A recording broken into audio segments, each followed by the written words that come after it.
You see that? Wow. We get a breeze and it knocks the pollen off of the corn tassels and they land on the silks. And that's what pollinates the corn and allows the ear to develop kernels. Every silk leads to a kernel of corn. Good morning, folks, and welcome back to Wishwell Farms during this brutal heat wave moving through the Midwest. And here in Ohio, it has been low to mid 90s all week. Today is Thursday, June 20th, my anniversary. And I just returned home from a northern Michigan RV trip with my wife where it was beautiful, comfortable temperatures in the 70s and 80s every day.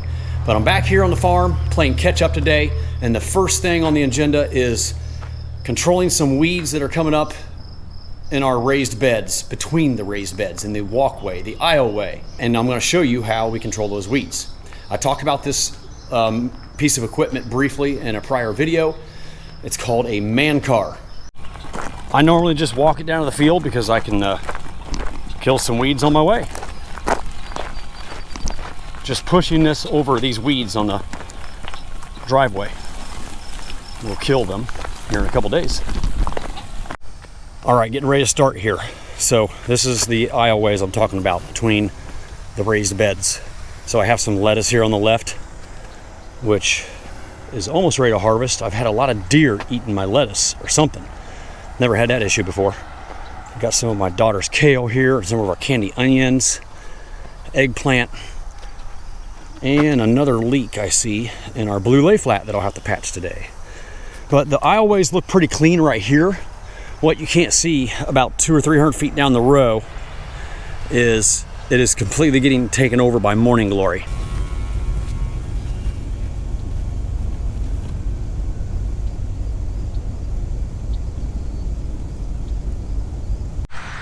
Right here you can see how thick these morning glory are. So I just did these 3 aisles, and now I'll have to go back and forth at least 3 times to cover this, sometimes 4. I'm not overly concerned about the very middle.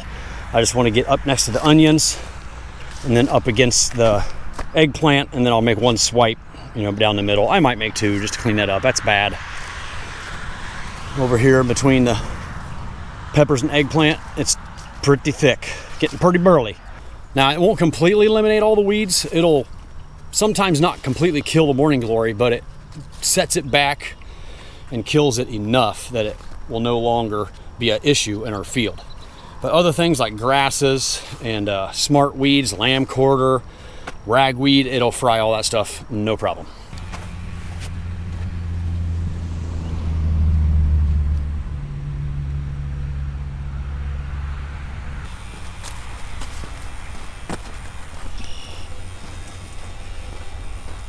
The onions that lived, I noticed, look really good.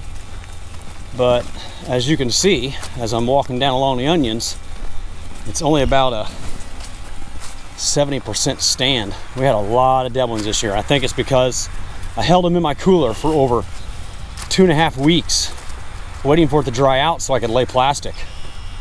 And I know I don't have to plant on plastic. That's just the way I do it because I don't want to fight all these weeds. This is all done right here. Getting ready to hop into the pepper patch. And then tomatoes. I won't be doing the cantaloupes or the watermelon because they're already vined out and have shaded out all the weeds. We're still going to get some weeds in there, but there's nothing I can do now except hand pull them if they do get out of control in certain areas. All right, I'm going to go ahead and get all this finished up, and then we're going to go out and take a look at the sweet corn that you can see is all fully tasseled, eared out and silked out. Whew, it is a hot one out here today. It feels like 90 already with the humidity, and it's only 8:30 in the morning. The breeze just picked up, so maybe that'll help cool things down or keep it from feeling so miserable. But I just finished up running the man car up and down all these rows. I know the sun's right in your face there. I'm glad I got it done before the wind picked up. Let's go take a quick look at the sweet corn. Corn is looking gorgeous. Fully tasseled out and being pollinated right now. Look at those lovely silks. I just sprayed it before I went to Michigan. That was on Sunday. So today is Thursday. I think I'm gonna hit it again tonight now that all the corn is silked out. Get some insecticide on there just to make sure we don't have like any kind of a clipper beetles snipping off the silks, or there could be European corn borer or corn earworm, moths out here laying eggs. I have a trap. I can never pronounce what it's called, a helianthus trap or something like that. It's supposed to catch the moths during the night, and if you reach a certain threshold of like 12 moths caught in one night, for example, it means that's a heavy enough pressure out here that you need to spray immediately. If you catch one moth or no moths, you don't need to spray. In a video coming here next week, probably, maybe in 2 weeks, I'm not sure yet, we're going to talk about what I do to protect my corn from raccoons and birds. I'm not going to get into it right now because I could talk for a half hour about what we do, what we don't do, what others do, how bad it's been over the last couple of years, or how good it's been. So stay tuned for that video. That is going to be an important one. Wow, I just saw something really cool happen. A gust of wind just came through here and I saw a cloud of pollen fall from the top. That was really neat. Oh yeah, see, I can replicate it. You see that? Wow. So we get a breeze and it knocks the pollen off of the corn tassels and they land on the silks. And that's what pollinates the corn and allows the ear to develop kernels.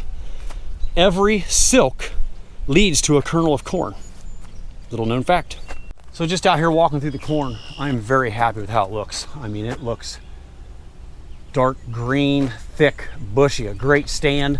The only weeds down here is a little bit of grass in the aisleways and some yellow nut sage. Not bad at all. Now we just need some timely rains. We have the heat obviously today, but we need some timely rains to fill this corn out. Even though we had 4 inches 2 weeks ago now, something like that, it's drying out fast. There's plenty of moisture down deep, but I don't want to get into a drought situation because sweet corn relies on timely rains to produce a good ear. At least 1 or 2 years out of every decade, I do have kind of a mild drought season and some of our corn will suffer. But a majority of the time, we do just fine relying on natural rainfall. The Lord has blessed us with timely rains a majority of this growing seasons. So as long as we're getting that ½ inch a week, an inch a week would be great, a ½ inch a week, we're usually sitting pretty good on having enough moisture in the soil to raise our sweet corn throughout the growing season. And we grow about 25 acres. At one time we grew up to 40, but we've kind of backed off and settled on about 25, 27 acres. It seems to be about the right amount for our operation. Yes, I would love to have overhead irrigation, but in my experience over the last 25 years, only having maybe 3 or 4 drought years where it almost wiped us out and we had to buy a lot of corn from other local farmers that had irrigation. We've been pretty fortunate and blessed to have good corn the majority of the time. All right, I'm back up here at the greenhouses. I was going to show you the rest of our sweet corn crop that's tasseled out. There's another 2-acre patch right here behind the grape tomatoes. Probably another 1.5 acres or so right here. And you can see the different colored tassels. That patch just tasseled out and will be getting its first spraying tonight. This patch, that one, and the one I was in just previously have all been sprayed once. Yeah, the corn crop's looking really nice. And you can see later plantings over there on the hillside. And like I mentioned earlier in the video, today is June 20th.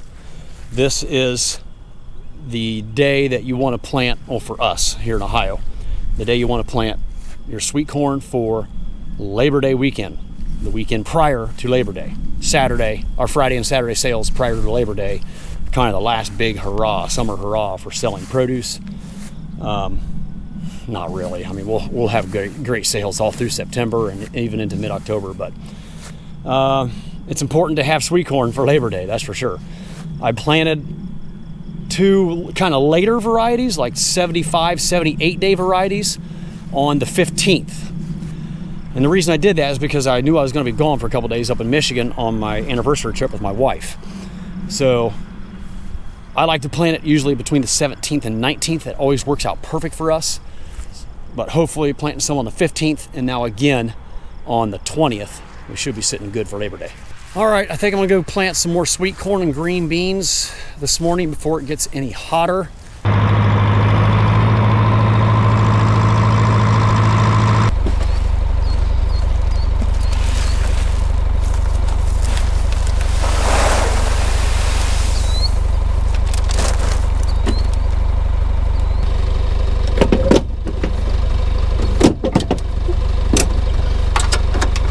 All right, just put another 12 rows of green beans in. And now I'm gonna put in one pass of yellow wax and purple green beans. My yellow wax beans don't have a name, there's just a number. SV1003GF. And my purple beans are C-line. Today is gonna be my final planting of the colored beans. I'll continue to plant green beans all the way through the end of July. And that should give us a harvest of green beans almost up to October, sometimes even into October. I don't like to go any later than that. Like I've planted into the first week of August before, but I've had my last patch of green beans get frosted on. And by then I'm tired of harvesting them. People are tired of buying them and eating them. So we'll just plant through the end of July. So we got about, today's June 20th, we got about, I don't know, 5 or 6 more plantings. So on my 4-row planter, the way I'm gonna do my yellow wax, my purple beans, and just do one pass, is I'm gonna put yellow on 3 of the hoppers and purple in just 1 hopper. Because purple's not very popular, I'll probably just take those to the Worthington market, maybe Worthington and Clintonville. Yellow's a lot more popular, so usually I just divide it 50-50, but today we're gonna do 3 rows of yellow wax and 1 row of purple.